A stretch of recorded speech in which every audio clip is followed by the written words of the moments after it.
하나님의 은혜와 소망이 여러분들의 삶 가운데 함께 하시길 축복합니다. 오늘 함께 보실 하나님의 말씀은 사도행전 5장 29절 말씀입니다. 베드로와 사도들이 대답하여 이르되 사람보다 하나님께 순종하는 것이 마땅하니라. 오늘도 매일 말씀 묵상과 함께하는 우리 제천교회 성도님들을 축복합니다. 이 고난은 받아들이기가 참 쉽지 않은 일이에요. 그 누구라도 고난을 원하지 않기 때문에 그렇습니다. 말씀을 전한 저도 그렇고요.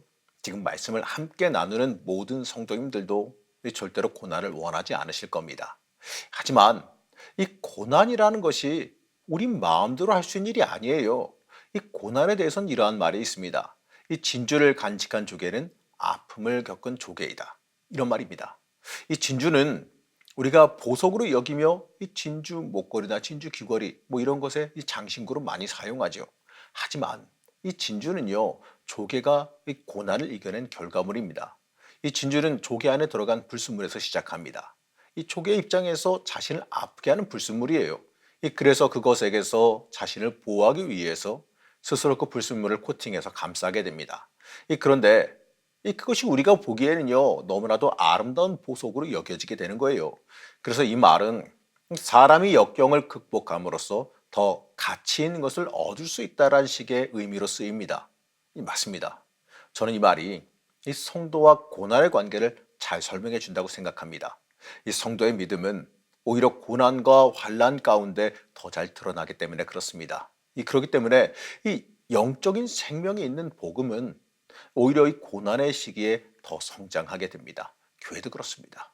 로마의 박해 속에서 오히려 복음이 이 유럽과 아시아로 널리 전파되었습니다.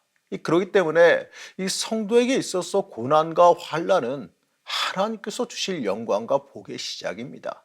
이미 준비된 영광과 복으로 가기 위해 반드시 거쳐야 되는 하나의 과정이기도 합니다. 하지만 중요한 건 이 고난과 환난을 어떻게 대하느냐에 따라서 그 결과가 바뀐다는 겁니다. 이 성도들이 이 자신에게 다가온 고난과 환난을 온전히 인내하고 극복할 때에 하나님께서 주시는 온전한 영광이 주어지게 되는 겁니다. 오늘의 말씀을 통해 환난을 맞이했을 때 어떻게 맞이해야 되는지 함께 살펴보겠습니다.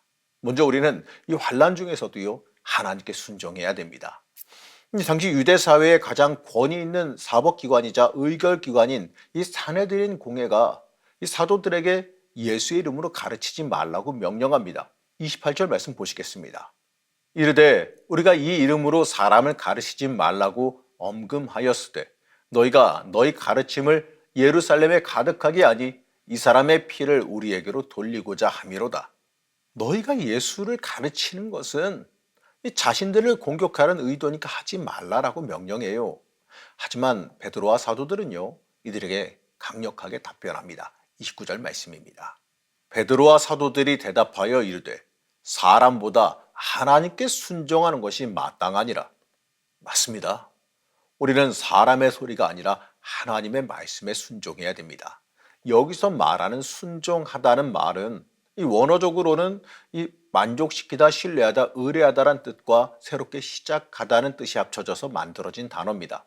그래서 해석해 보게 되면 최우선으로 믿고 순종하다, 이 최고의 지배자로 여기고 전적으로 복종하다라는 뜻이 됩니다.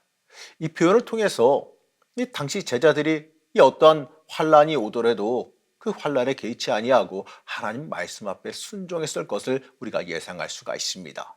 맞습니다. 이것이 바로 이 고난 당하는 성도가 고난 앞에서 가져야 되는 첫 번째 모습입니다. 우리는 어떻게 이 고통을 피할 수 있을 것인가? 왜 하나님 나에게 이런 고통을 주셨는가? 바로 이러한 것을 생각하기 전에 어떻게 하면 이 고난 속에서도 하나님께 온전히 순종할 수 있는가를 우리가 먼저 생각해 봐야 됩니다. 그리고 두 번째는 환난 당하는 것을 기쁘게 여겨야 됩니다. 이 말씀을 받아들이기 어려워하실 수도 있어요. 환난과 고난은 기쁘게 여길 만한 것이 아니기 때문에 그러지요.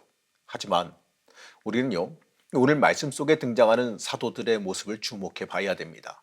사도들은 이 복음을 전하다가 죄인 취급을 받고 채찍질까지 당했습니다. 사람들에게 모욕을 당했어요.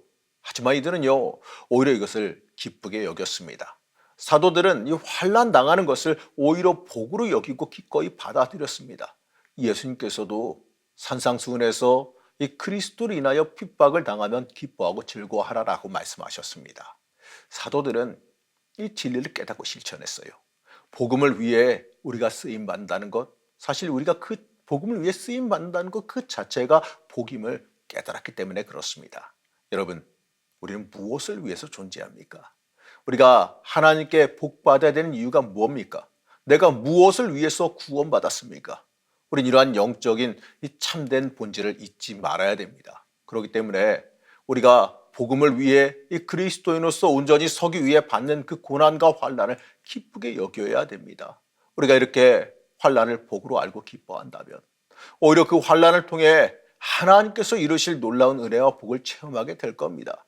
그리고 그 고난과 환난도 이겨낼 힘을 얻게 될 겁니다. 사랑하는 성도 여러분, 우리에게 주어지는 환난은 우리를 패망하게 할 수 없습니다. 우리가 그 환난 앞에서 이 주를 위해 기쁨으로 받아들이고 주를 위한 삶을 살아가게 되면 우리에게 하나님께서 주시는 승리함이 임하게 될 것입니다. 이 성도의 환난과 어려움이 하나님의 영광을 위해서 받는 일이라면 오히려 그 고난이 축복의 통로가 될 겁니다. 어떠한 자리에서도 하나님께 순종하며 하나님께서 주시는 그 길을 따라가시길 바랍니다. 어렵고 힘든 그 고난의 길일지라도요, 기쁨으로 하나님께 순종하며 나아간다면 그 고난과 어려움이 기쁨과 승리함으로 변할 것임을 믿으시고 승리하는 삶을 사시기를 시간 간절히 축복합니다. 언제나 우리를 잊지 않으시는 하나님, 환난과 고난 앞에서도 온전히 하나님의 길을 선택하기를 원합니다. 주께 충성하며 살아간 삶이 되기를 원합니다. 고난과 환난 중에도 흔들리지 않게 하여 주옵시고 주를 위한 삶을 굳건히 살아가게 허락하여 주시옵소서. 믿음의 승리를 체험하길 원하오며 거룩하신 예수님의 이름으로 간절히 기도드렸습니다. 아멘.